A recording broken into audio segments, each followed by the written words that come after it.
नमस्कार, आप देख रहे हैं तेज इंडिया टीवी और मैं हूं आपके साथ आरती सिंह आजाद। डालते हैं नजर आज की खास खबरों की ओर। शहर में एक स्थान पर चल रहे आईपीएल के सट्टे पर पुलिस ने दबिश दी। पुलिस ने एक आरोपी को गिरफ्तार करके सट्टा सामग्री भी बरामद की है।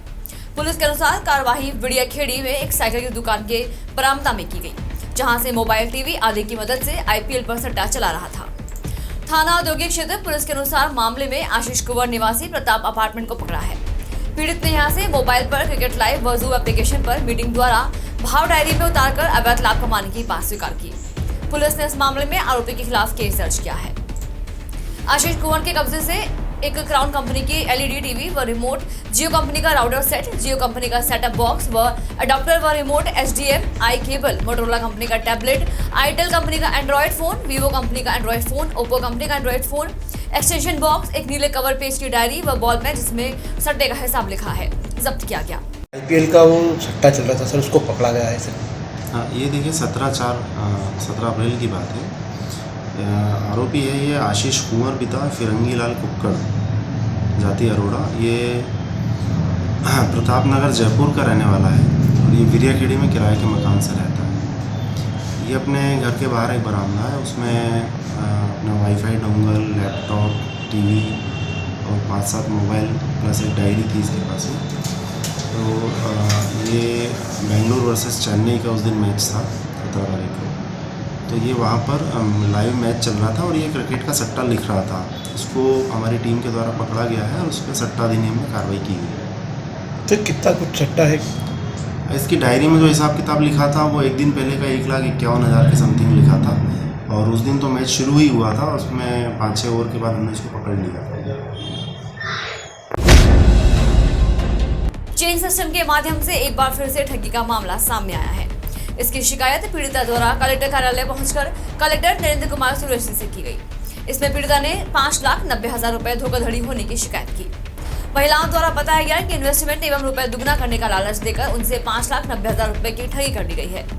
कलेक्टर से शिकायत के बाद कलेक्टर ने सांत्वना दिया और तहसीलदार को बुलाकर तत्काल जांच करके कार्रवाई के निर्देशित किया। इनके साथ तो सब दिल्ली का टिकट भी करवा लिया था, बाद में इन्होंने कैंसिल करा। देखो अब झूठ बोलेगी बेचारी महिला। सब मन से किए नहीं, सिर्फ नहीं उन्होंने क्या है, दोनों ये पहले आए बाद में आए, मतलब ये दोनों ने प्लानिंग करी और तुम्हारे खिलाफ एक चक्रव्यूह रचा। नहीं प्लानिंग नहीं करी सर, 3 साल से। अरे वही बोल रहा हूँ सर, वही बोल रहा हूँ। गिरवी सर 3 महीने 3 साल से तुम्हारे चक्कर लगा रहे वो। 19 में सर इनकी कंपनी सर, जब इन्होंने मेरे को इन्वेस्ट करना सर, इनकी कंपनी के दोनों व्यक्ति फरार थे। उनके ऊपर सर देवास का कोई विधायक है, उसने उनके ऊपर एफआईआर दर्ज करी थी। मैं आपको सर पूरा मामला बता दूंगी। इन्होंने जो मुझे बताया था वो मैं आपको दूंगी, मुझे भी नहीं पता था सर। अब बेचारी महिला है, माता शक्ति झूठ बोलेगी है ना। और इन्होंने कहा कि मैं छुड़वा रहा हूं मैडम, फिर कंपनी चालू हो जाएगी तो अपना फिर चालू हो जाएगा। और ये अपना बेचारी बुजुर्ग महिला ये रो रही है यहाँ पे, ये हम घर गए ना तो मारने दौड़ाए, मारने भी दौड़े। 2015 में इन्होंने किसी की कंपनी लॉन्च हुई इंदौर में लॉन्च हुई और इसके दोनों फाउंडर मेंबर थे सचिन सिसोदिया और शैलन उपाध्याय। सचिन सिसोदिया, शैलन उपाध्याय इनकी बहन के हस्बैंड है और इन्होंने यहाँ पे जलसाना में 6 जुलाई 2019 को एक सेमिनार रखा था। उसमें इनके और बड़े दूसरे लोग आए थे। उसमें इन्होंने हमसे इन्वेस्ट करने को बोला था कि आप इन्वेस्ट करोगे, एक ऐप है, वो ऐप चलाना 10 बच्चों को बिठा के। वो ऐप हमने भी चालू करवाया था और उसके बाद इन्होंने कहा था 45 डेज बाद आपका पैसा आने लगेगा। 45 डेज हुए तो हमारा कोई पैसा आया नहीं, तो हमने इनको वो करा कि भाई हमारा पैसा क्यों नहीं आना चालू हुआ। 2 साल का एग्रीमेंट था। एग्रीमेंट इन्होंने हमें आज तक नहीं दिया और उस एग्रीमेंट में था कि 2 साल ये चलेगा और आपको हर महीना 1 लाख रुपया मिलेगा। तो ऐसा 2 साल का 24 लाख रुपया होता है। उसके बाद वो शैलन उपाध्याय और सचिन सिसोदिया के खिलाफ किसी ने एफआईआर दर्ज करवा के उन दोनों को अंदर करवा दिया। तब से मामला बिगड़ा और उसके बाद में हमने इनसे कहा कि हमने आपको दिया था, क्योंकि इन्होंने इनकी कंसल्टेंसी में हमसे आरटीजीएस करवा था। मैंने आरटीजीएस तो 5 लाख इंक्रीज पे करा और 90,000 इन्होंने जीएसटी के नाम पर इससे किया। और फिर बाद में इन्होंने कहा मैं उन्हें छुड़ा रहा हूँ करके इन्होंने 3 साल निकाल दिए। फिर कोविड आ गया, कोविड के 2 साल ऐसे ही निकल गए और ये बोले मेरा सब गिरवी चल रह गया है और इसलिए मैं आपका पैसा नहीं दे सकता। वो जब कंपनी चालू होगी तब करेंगे। पर आज की तारीख में वो दोनों आज भी फरार है। वो कहाँ है? 5 लाख 5 लाख किया था, कुछ भी नहीं। क्या नाम है आपका? दीपाली। और उसके बाद में इन्होंने बड़ा संवेदनशील मामला आपके पास में आया जनसुनवाई में, और आपने संवेदनशीलता दिखाते हुए तत्काल एफआईआर की बात की। क्या पूरा प्रकरण है और किस तरह की बात सामने देखिए, आज जनसुनवाई के दौरान 2 महिलाएं आई थी। उनका कहना यह था कि MMTCS कोई फाइनेंस कंपनी थी जिसको गुपचुप भी लोग बोलते थे। इसमें इसके जो मुख्य जो कर्ता धर्ता थे वो मिस्टर कोई शैलेंद्र उपाध्याय है, शायद इंदौर के हैं ये, और एक सचिन सिसोदिया करके हैं, और साथ में यहाँ उनका एक जो एजेंट जो रहते हैं इनके कार्यकर्ता धर्ता प्रलय जोशी, इनकी विरुद्ध शिकायत लेके आए थे। उनका कहना था कि इन लोगों ने 5-6 लाख रुपए सब लोगों से इन्होंने इन्वेस्ट करवाए, और उसको पर माह या 1 लाख रुपए उनको देने का कुछ वादा किया था इन्वेस्टर्स को, और फिर बाद में इन्होंने जब पैसा इकट्ठा कराया उसके बाद में फिर ये गायब हो गए। पिछले 3-4-5 साल से ये लोग उस कंपनी के जो लोकल एजेंट है उसके पास ये चक्कर लगाते रहे अपनी राशि वापसी के लिए, और अंततः जब कोई को उसका कुछ परिणाम नहीं मिला तो वो यहाँ आए। आज दोनों पक्षों को बुलाया था और बुला के तहसीलदार को चर्चा करी। चर्चा में दोनों जो कल्प्रिट पक्ष था वो मानने को नहीं था। SDM को हम लोगों ने जांच दी, जांच करके इनके विरुद्ध FIR दर्ज कराने की भी निर्देश दिए हैं, और ताकि जो इन्वेस्टर का है, गरीब भोले वाले लोग थे, उनको उनका पैसा वापस मिले। सर, रतलाम शहर में और जिले में सर बहुत सारे सर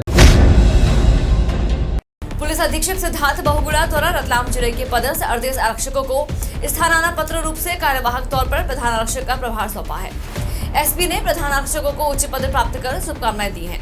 साथ ही कार्यवाहक के तौर पर नवीन जिम्मेदारियों व कर्तव्यों के पालन हेतु आवश्यक दिशा निर्देश भी दिए। SP द्वारा बदलते परिवेश में पुलिस की कार्य प्रणालियों एवं जनता की पुलिस से अपेक्षाओं के बारे में भी अवगत कराया और अपनी जिम्मेदारियों को भी बताया। इस मौके पर जिले के रक्षित निरीक्षक व अन्य अधिकारी भी उपस्थित रहे। शहर की बद्री प्रसाद कॉलोनी के रहवासी अपनी कॉलोनी की समस्याओं का निराकरण किए जाने की मांगों को लेकर मंगलवार को कलेक्टर कार्यालय पहुंचे और ज्ञापन सौंपा। रहवासियों का कहना है कि उनकी कॉलोनी डेवलप कॉलोनियों में शामिल है, लेकिन आज तक मूलभूत सुविधाओं का अभाव है।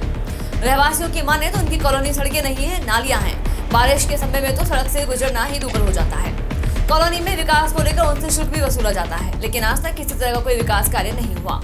इसकी शिकायत कई बार नगर निगम के जिम्मेदारों को भी की गई, लेकिन सुनवाई नहीं हुई। आपका क्यों आज जनसुनवाई में आ जा पाए? मेरा नाम नवीन पाल है। मैं बद्री प्रसाद कॉलोनी से हूँ और सभी कॉलोनी वासी वहाँ के निवासी हैं। इस कॉलोनी को बने हुए लगभग 20 वर्ष हो गए। कॉलोनाइजर ने उस कॉलोनी को नगर निगम को हैंड ओवर हुए कॉलोनी 20 वर्ष हो गए। लोगों के लोन पूरे हो गए।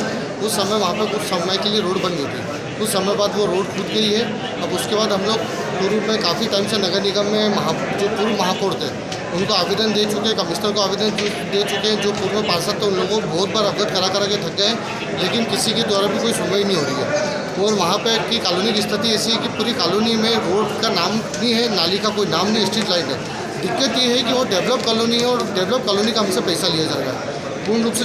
और आज भी मकान बनने के वहाँ पे हमको परमिशन दी जा रही है। क्या सरकार क्या सिर्फ भूमाफिया लोगों के लिए ये भूमाफिया लोग रतलाम से 10 किलोमीटर दूर वहाँ पे कॉलोनी बना रहे हैं, वहाँ पे लोग बस रहे हैं। और ये कॉलोनी शहर के मध्य में बिल्कुल रेलवे स्टेशन के पास में होकर भी वहाँ पे कोई कॉलोनी में मकान बना के रहना पसंद नहीं कर रहा है, जिसके कारण हम लोगों को जंगल राज जैसा वहाँ पे महसूस होने लग गया। वहाँ की स्थिति ऐसी बारिश में कीचड़ इतना हो जाता है कि महिला और बुजुर्ग वहाँ से निकल भी नहीं सकते। कई बुजुर्गों के फ्रैक्चर हो गए, वहाँ पे लोग गिर जाते हैं। तो ये सुविधा हम लोगों को क्यों नहीं मिल पा रही है? अभी हमने कलेक्टर महोदय को आवेदन दिया, मैडम जो भी बैठी थी, तो उन्होंने नगर निगम के अधिकारी को बुलाया तो वो बोलते हैं कि वहाँ का बजट नहीं है। तो क्या बजट का डेवलप कॉलोनी वालों के लिए है? तो क्या बजट भूमाफिया वालों के लिए? 30 साल पहले अगर कॉलोनी डेवलप हो गई तो क्या वहाँ पर कभी रोड ही नहीं बनेगी? वहाँ पर पास से डिस्ट्रीब्यूट नहीं देगा तो क्या वहाँ का कभी विकास ही नहीं होगा? कि हमको वहाँ पर उसी तरह लेना पड़ेगा गंदगी में, जंगल राज में, अन्य लोग आसपास के लोग वहाँ पे आके। रतलाम की आज की खबरों में फिलहाल इतना ही। कल फिर हाजिर होंगे कई और बड़ी खबरों के साथ। तब तक बने रहे हमारे साथ और देखते रहे तेज इंडिया TV। नमस्कार।